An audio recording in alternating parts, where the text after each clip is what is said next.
Okay, so now that I got my onions going, I can actually increase the heat a little bit. Depending on the flavor profile I'm looking for will determine how much I'm going to cook my onions.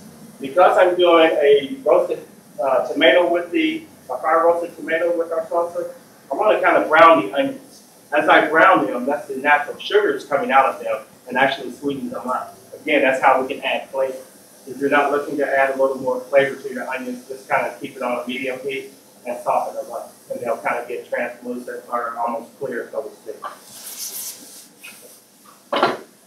So let those guys go. Grab some cilantro. On my cilantro, after I rinse it, I really just want the leaves.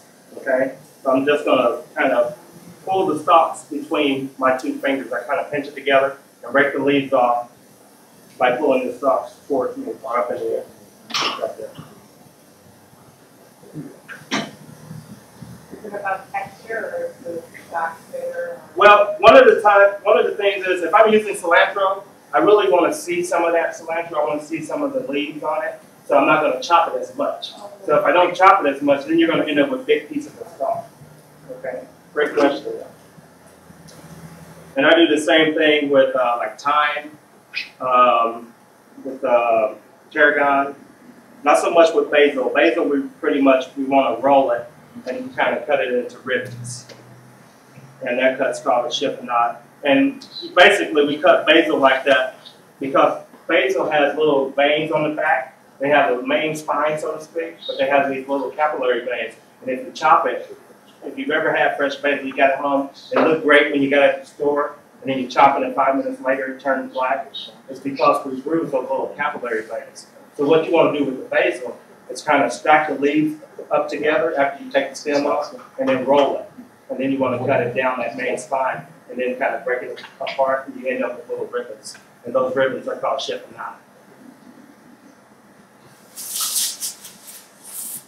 Okay, see how we got a little browning going in our pan here? Also, the browning that sticks to the bottom of the pan, that's going to add flavor to our sauce, or to our relish. As moisture hits that, it's going to steam that browning bits loose off of the bottom of the pan. If you've ever heard the term glazing, that's kind of what that term is. Anytime I'm using garlic in a recipe, especially if it's hot, I really want to mince it, getting it as small as I can. So I want to kind of smash the clove so that I can get the skin right off. And normally I can get it off in one piece. A lot of people don't realize how spicy garlic can be until you get a big piece by surprise. And then you think the heat is coming from somewhere else, especially if you have peppers in the recipe. If you have a spicy pepper in the recipe, and they can be that you just got a big bite of garlic. So I'm going to clean up the little root end here, the little brown spot on top. Clean that guy off.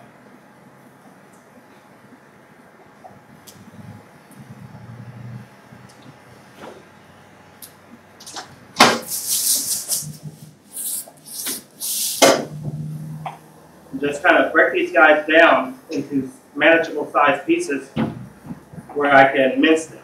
Anytime I mince, I try to make sure that I go little short strokes. Okay? If I go too big like this, I'm definitely going to end up with some large garlic in my dish. Now that I have my onions, I'm going to add our corn.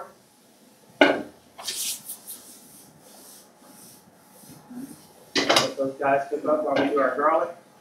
Again, as my prep sticks to my knife, I use my cutting board to take it off. I use the back of the knife to bring it back to the center. Normally when we're mincing, I'm probably going to do that like 5 different times. Okay, where I go through and I clean my knife off, I put it back to the middle, and then I chop it again.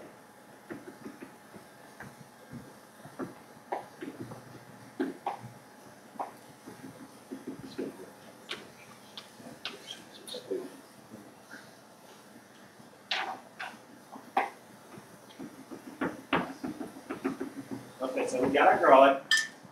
We're going to add some of our spicy pepper.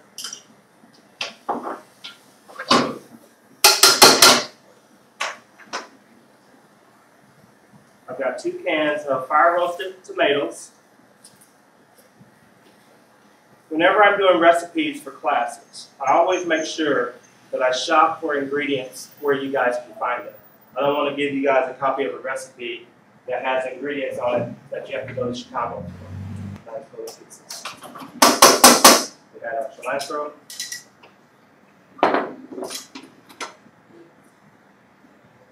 And just a little bit of salt.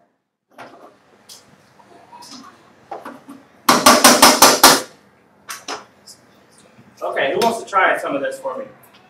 Come on, give it a little taste.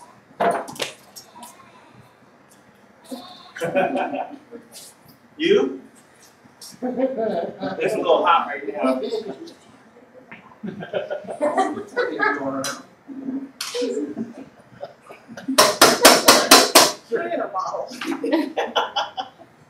Another thing that I'm big on in our classes is I talk about tasting things as you're making them.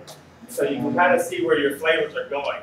I'm big on tasting it in the beginning, which is where we're at. We're going to let this simmer a little bit, which is why I want you guys to taste it now. So when you taste it again, it's going to be totally different because all the flavors will have time to infuse. And you see that I put very little salt in there. A lot of times, if I'm going to be using salt in the recipe, especially if I'm letting that recipe simmer for a little while, I usually want to wait until the end because as it simmers, it's intensifying the flavors that are in the pan. Okay, so if I put too much salt, it's just going to get saltier and saltier as I cook it down. So I put very little because I do want that little bit of salt to come in for the end, but it's going to take that cooking to bring the salt out instead of adding a lot of salt at the end. Okay? What do you think? Very good. Not that I would trust you. We're good. Okay, I'm going to grab everyone. We're going to go outside to the grill. I'm going to grab our chicken. You guys follow me?